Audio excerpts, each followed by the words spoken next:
Ako lang naman yung hinihiling ko eh. Okay, pwede na tayo mag-absent. Okay na. Apo na naman ang kompleto.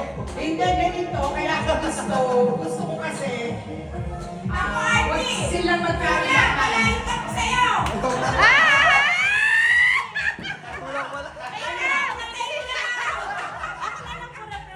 Ikaw ang representative! Hindi, okay naman. Naintindihan ko naman kay Ivy. Talagang ganun. Sabi ko nga kay Sam, sa susunod, okay naman, naintindihan kita. Pinili mo kung ano yung gusto mo. Pero sana sa susunod, mas piliin mo kung ano ang mas tama. Hindi yung gusto mo lang ang tama.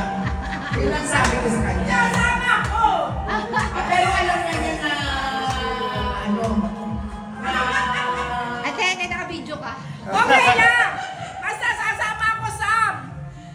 Pakita Sabi siya. ko kay Sam, na sana ako, yun lang ang yung tatandaan. Hindi yung tama ang pipiliin mo, ang piliin mo yung mas tama. Sana yun, ako na may natutuwa na ayan, may mga sarili-sarili na kayong pamilya. Oo. Ang masasabi ko lang, magpasundo lang kayo ng maayos. Ano ang problema ang meron lang sa akin yun? Ano yung isang desisyon na hindi niyo pinagsisihan? Ang... Oo! Ako sa totoo lang, tuwan-tuwa ako. Minsan natanong ni Arcel, bago ako mag-birthday, ano ba ang nangyari sa iyo? Ano ang naging kumbaga active ko sa buhay? Sabi ko sa kanya, alam mo ka ako anak, ang pinakamasaya kong natanggap ay yung kayong lahat ay nakatapos. At ngayon naman, kahit tayo dumanas na walang-wala, magandang buhay mo. Ito ba sabihin magandang buhay na ay kahit na ako'y nawala, kaya nyo nang tumayo sa sarili ng paa. May sarili-sarili kayong ayun isa pa, para sa akin, hindi ikaw kanya sa sarili mo, sabi ni Arcel. Makulit itong babae ito ikaw mama, ikaw yung sa sarili mo. Alam mo ako, anak, dinalis natin ng sobrang hirap. Talagang hirap-hirap tayo sa buhay. Pero, hindi ko pinagsisihan kailanman na ang ama ko ang naging asawa ko.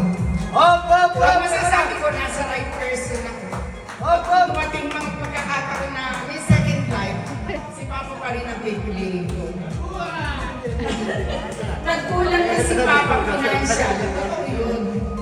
Wala tayong magagawa kumbaga, dumating ang pagkakataon na siguro tayo Nung una naman naibigay naman namin sa inyo ang karangyaan sa buhay. Sabi nyo nga sa akin, naibigay nyo nga, hindi naman namin alam dahil maliliit pa kami.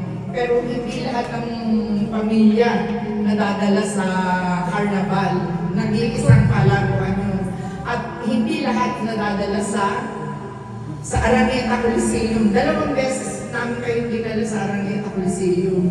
May point kayo, sabi nyo nga sa akin, mama, nagaling nyo nga kami. Pero wala pa kaming isip nun. At least, kumbaga, ginawa namin bilang magulang ang magagawa namin para sa maganda yung kinabukasan. Kasi isang way din yun ng education yung pagdadala sa inyo sa mga ganung bagay na sana na-appreciate yun.